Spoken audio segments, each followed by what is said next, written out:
Have you ever wondered why you came into the world exactly in that month? Why not a little before or after? What if I told you that, for Carl Jung, your birth carries a message from the soul, a silent code that indicates the kind of path you came to walk? It may seem like just a date on the calendar, but Jung believed that there is a deep symbolism in everything that seems casual. The month of your birth can reveal more about you than you realize. Your challenges, your hidden strengths, your relationships, what attracts you, and even what hurts you the most, all of these can be linked to the exact time your soul chose to arrive here. This video is an invitation to look beyond the obvious, listen to what your soul already knows, and perhaps, for the first time, understand why you are exactly the way you are. Get ready, because when Jung leads us through this inner labyrinth, what seems ordinary reveals something extraordinary: his mission, his essence, his calling. Born in January, they carry a powerful archetypal energy, that of the beginning. But it's not just any beginning. It is the one that requires courage, resilience, and patience. Carl Jung would say that souls who have chosen to be born this month bring with them the impulse to build solid structures, not only for themselves, but for others. They are beings who, even without realizing it, live as bridges between the past and the future. January represents the crossing between what has already been and what is to come.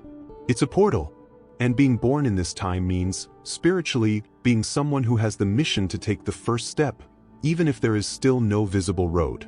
These people often face deep loneliness early in life, as if something in them already knew that being born first requires waiting for others. There is a kind of silent wisdom in those born in January. Even young people often feel that they don't fully belong to the lightness of childhood. The soul already seems mature. And this can be painful because it requires growing ahead of time. But it is precisely this early maturity that causes these individuals to develop an invisible strength, a leadership that does not need to be told. Jung would call this early individuation. Life calls these souls to move away from the masses, to question rules, to build a self that is not a reflection of others. Therefore, many of those born in January go through phases of silence, retraction, and intense reflection. Sometimes mistaken for coldness, these pauses are actually times when the soul is working out its next move. Another profound aspect of this date is the relationship with responsibility. January carries the archetype of Saturn, the wise old man, the Lord of Time. This means that these people tend to attract situations where they need to become adults quickly. They are the ones who take care of everyone, who keep everything standing up, until, one day, they realize that they were never really cared for. And this moment is decisive. When someone born in January finally gives themselves the right to be vulnerable, to ask for help, to fail without guilt, something very important is revealed.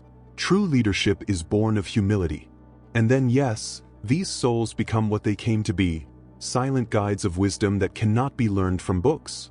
The spiritual call of the month of January is to open paths, to transform the fear of the unknown into action, to transform the weight of responsibility into lucid maturity. But for that, you need to put aside the pride of always having everything under control and learn to trust. Jung would say that the central symbol of these souls is the mountain, solitary, firm, elevated, but also silent, exposed to the wind, with roots that no one sees. Those born in January are here to show that the journey can be lonely, but it is this loneliness that reveals one's own soul. February is the shortest month on the calendar. It seems small, discreet, almost shy. But behind this simplicity there is something very symbolic.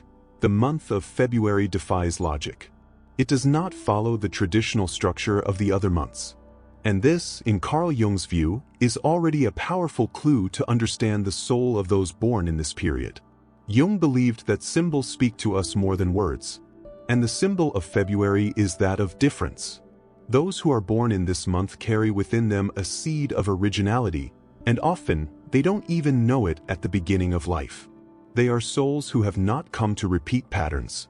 They came to question, to break, to reinvent. This does not mean gratuitous rebellion. It's an internal, almost silent impulse that starts early, a feeling of not fitting in, of seeing the world differently, of not understanding why things have to be this way. Many born in February report that, since they were little, They felt as if they lived in another time or in another frequency. And that's not madness, it's sensitivity. It is a vision beyond the ordinary. It is the soul trying to remember who it really is before it is molded by the demands of the world. Jung called this the transcendent function, a bridge between the conscious and the unconscious, between the visible and the invisible. And those born in February have this bridge within them. Therefore, these people often have intense creative gifts. They don't just imagine, they dream of new realities. And they are often seen as eccentric, weird, or with their heads in the moon world. But in fact, they are just listening to a song that most people still can't listen to. The challenge for these souls is to learn to trust this intuition, because the world often tries to push them into molds that suffocate. And when this happens, anguish arises. A sadness that seems to have no cause. An apathy, a feeling of displacement. Jung said that when we deny our deep nature, the unconscious begins to scream. And this cry often manifests itself as empty. But when the February-born person allows himself to live his truth, even if it seems strange to others, something magical happens. Life begins to conspire in favor. The improbable becomes possible. What is different becomes beauty. And then the soul blossoms. Another striking feature is the connection with the collective. Despite seeming lonely, many of these individuals have a deep sensitivity to human, social, or spiritual causes. They feel the pain of the world. And they often carry the feeling that they have a greater mission, even without knowing what it is. The key is in authenticity. The more these souls free themselves from the need to please, to appear normal, the more their mission is revealed. They came to remind the world that there is another way to live. Lighter, more creative, more true. The archetypal symbol of February is that of the visionary. The one who sees what does not yet exist. The one who plants seeds in the invisible. The one who accepts being misunderstood because he trusts what he feels. It is a silent but revolutionary courage. Jung said that individuation is a solitary but essential process. And those born in February are called to walk this path early. Not to isolate yourself, but to discover what's unique about you, and then share it with the world. There is also a strong connection with time in these souls. As if they had come from another century, or as if they were always a little ahead. This can generate anxiety, because they often notice things that others do not yet see. But it is also a gift, because it allows them to act as beacons, illuminating new paths, even in the midst of darkness.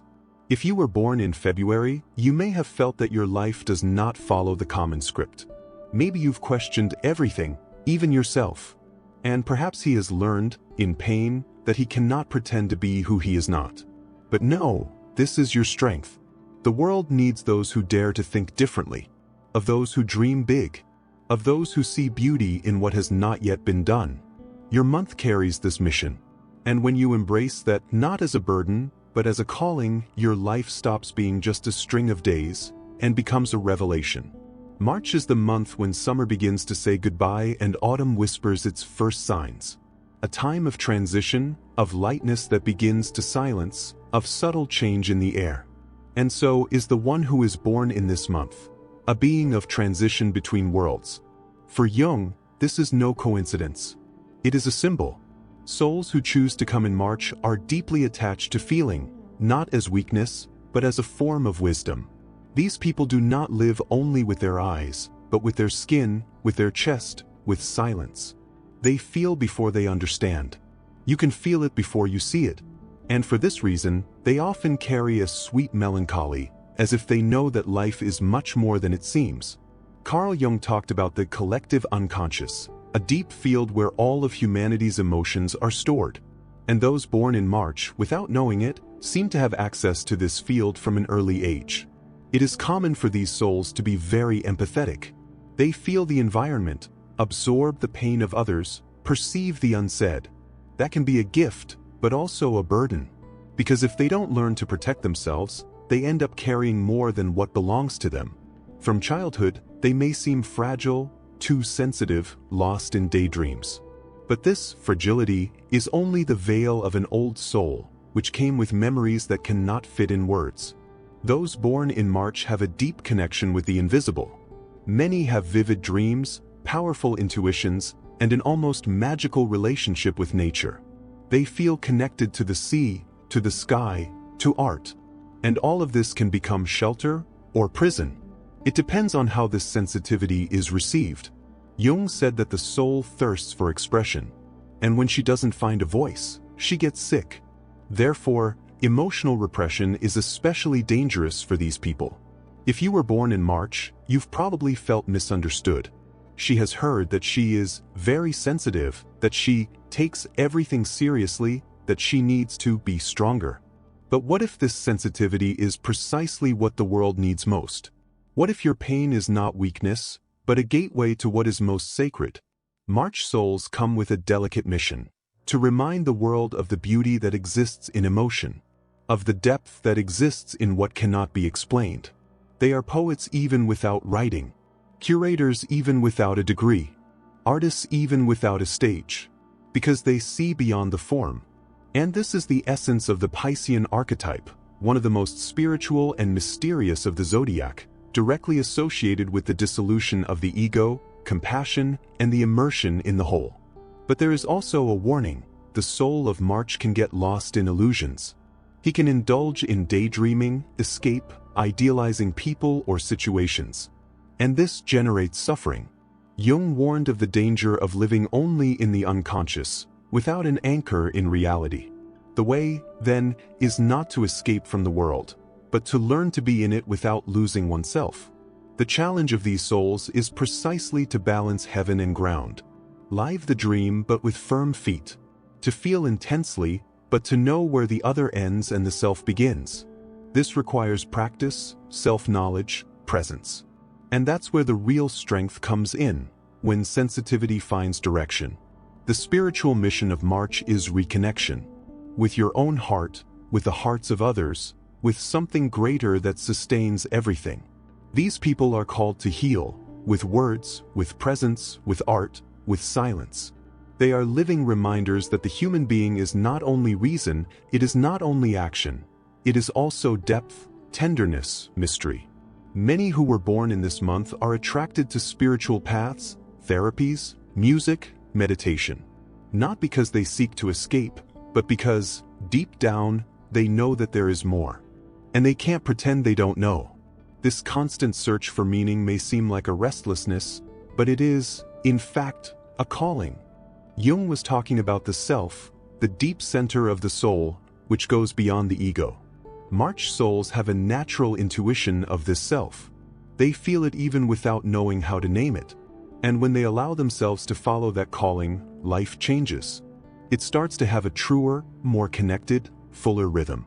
If you were born in March, know that your gift is to feel, and that's no small feat. It is, perhaps, the rarest form of intelligence.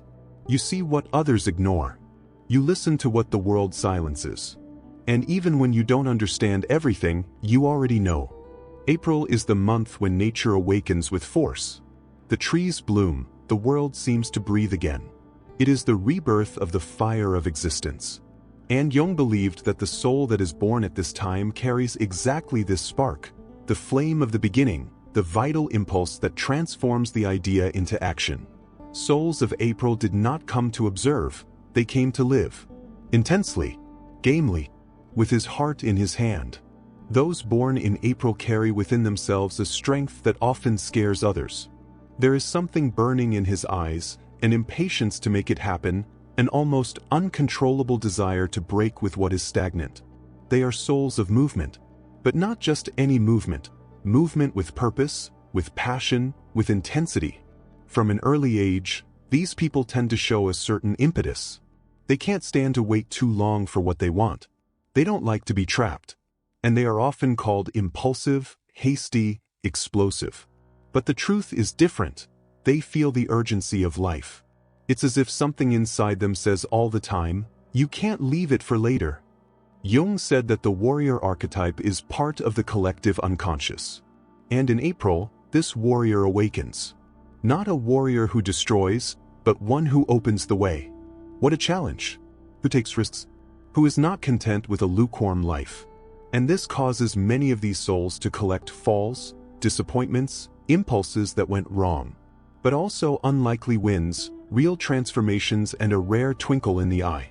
If you were born in April, you may have already felt that you live everything at maximum intensity. When he loves, he dives. When it suffers, it burns. When he believes, he goes to the end. This may seem like overkill to others, but to you, it's just true. You didn't come to the surface. He came to dive. It came to set fire. And it is precisely this fire that moves his soul. Jung spoke of the importance of recognizing instincts as living parts of the psyche. Denying this vital impulse is what sickens the spirit. Therefore, those born in April need space to act, create, decide. When they are pruned, they become frustrated, sad, apathetic. The soul falls asleep. And nothing is more dangerous for these people than living without enthusiasm. On the other hand, the challenge of these souls is patience. Because the world doesn't always move at the same speed as your dreams. And many times it will be necessary to wait, to step back, to breathe before acting. This does not mean putting out the fire, but learning to light it at the right time. When this maturity arrives, the impulse becomes wisdom, and the warrior becomes a leader. Another important point is that the souls of April carry a beautiful, almost childlike innocence. They believe what they feel. They trust their own desires. And because of this, they can be easily hurt. Life sometimes seems too hard for those with an open heart. But this openness is precisely the key. Because where the majority protects itself, you surrender. And it is in surrender that the soul grows. Jung said that individuation only happens when the ego learns to dialogue with the unconscious. And those who are born in April live this dialogue in the body. It is as if instinct, desire, impulse were messages from the soul. When these signs are ignored, frustration arises. When they are listened to with wisdom, leadership is born. April's spiritual mission is to light up, awaken that which is dormant in others, inspire, provoke, be a spark, but not to impose anything, but to remind the world of the strength that exists within each one. Your soul is a torch, not to illuminate everything by itself, but to light others. These people are often called upon to lead. Even when they don't want to, they end up being followed. Not because they are superior, but because they have courage. Courage to feel, to make mistakes, to start again. This is rare. And that is precisely why it is so necessary. If you were born in April, you may have gone through times when you felt like you were going too fast, wishing too much, believing too much. But what if this is not a mistake? What if this intensity is actually the sign of your soul saying, you came to live it all? So live. But learn to breathe between one battle and another. Learn that not every fight is yours. And that, sometimes, the greatest act of courage is to be silent. Not because you gave up, but because you understood that fire also needs air. May is a month of roots. In it, nature begins to show stability. The flowers blooming in April gain shape and consistency. It is the time when the initial impulse gives way to construction, to cultivation. And so is the soul of those who are born in this month, deep, firm, patient. Jung would say that these souls carry the archetype of the guardian of the earth, the one who sustains, who cares, who transforms chaos into peace. People born in May usually have a special connection with everything that is concrete, palpable, safe. Not because they are materialistic, but because they intuit that the soul also needs ground. They take pleasure in the little things. A good conversation, a sincere gesture, a touch of affection. They are like silent gardens, and whoever comes close feels it. These souls do not like to run. They like to feel every step. And this can be uncomfortable in a world that lives in a hurry. But their pace is not slow, it is wise. Jung said that the soul has its own time. And those born in May are called to respect this time, not to get lost in the anxiety of others, to build something true even if it takes time.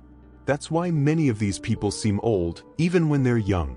They have strong values, solid principles, and a quiet resistance that impresses. They don't give up easily, but they also don't give up immediately. They prefer to feel, observe, trust little by little. And when they do, it's for real. This loyalty is one of the strongest spiritual marks of May. It is as if these souls came into the world with the mission of teaching what presence is. In a time where everything is fast, shallow, and disposable, they show the beauty of staying. To care with constancy, to love with roots. However, this search for security can also become a challenge. The fear of change, of loss, of uncertainty. Jung said that excessive attachment is a form of resistance of the soul to its own growth. Therefore, many of these people are called at some point in their lives to let go of what seemed eternal. They lose something, someone, or even an identity that they thought immutable. And this moment, as difficult as it may be, is always an invitation to trust not only in what is under your feet, but also in what lives inside. It is at this point that the soul of May transforms. When he understands that true stability does not come from the outside, but from the inner connection. When you realize that you don't have to control everything, just cultivate what matters. From there, a new strength emerges, to be firm without being rigid, to be constant without being inflexible. These people usually have a special connection with the senses. They love the touch, the smell, the taste, the soothing sounds. Beauty nourishes them. And this is not vanity, it is the language of the soul. For Jung, the soul speaks through images, music, nature, symbols. And those born in May usually understand this language intuitively. Therefore, many of these souls are artists of life. Even if they don't paint, write, or act, they have their own way of beautifying the world. They take care of what they love with a rare dedication. They make the simple something sacred, and that, in itself, is a spiritual gift. The call of these souls is that of sustenance. They are the ones who stay when everyone goes, that they build when everyone gives up, that remind the world that nothing flourishes without care, and that love is not just a feeling, it is a daily presence. But to fully live this mission, courage is also needed. The courage to give up what no longer serves. To say no. To face the fear of instability and realize that change can also be an act of love. Jung said that the greatest enemy of the soul is conformism. And these people need to watch themselves, because comfort can sometimes turn into prison. When the soul of May finds this balance, between stability and freedom, between root and sky, it blossoms. He becomes an example of integrity, peace, calm strength. You don't need to shout to be heard. His presence already transforms. If you were born in May, you may have felt that your life requires patience. Maybe you feel that everything you achieve comes gradually, after a lot of effort. But no, it is because you came to build what remains. Not that which shines for an instant, but that which sustains a life. And that, deep down, is one of the greatest missions a soul can have. Throughout these months, we have seen that time is not just a succession of days. It carries symbols, rhythms, subtle truths. And if Carl Jung were here, he might say, there is no chance at birth. The soul chooses, and the time of choice reveals what it has come to awaken. January brought quiet leadership. February, originality that defies the ordinary. March, the sensitivity that heals. April, the flame of courage. May, the firmness that sustains. Every month is a window, an invitation, a revelation. And perhaps now you are beginning to understand what your soul has always known, that the month you were born is not just a date. It's a code, a key, a sign that you came into the world at the exact moment your essence was ready. Nothing is by chance, and neither are you.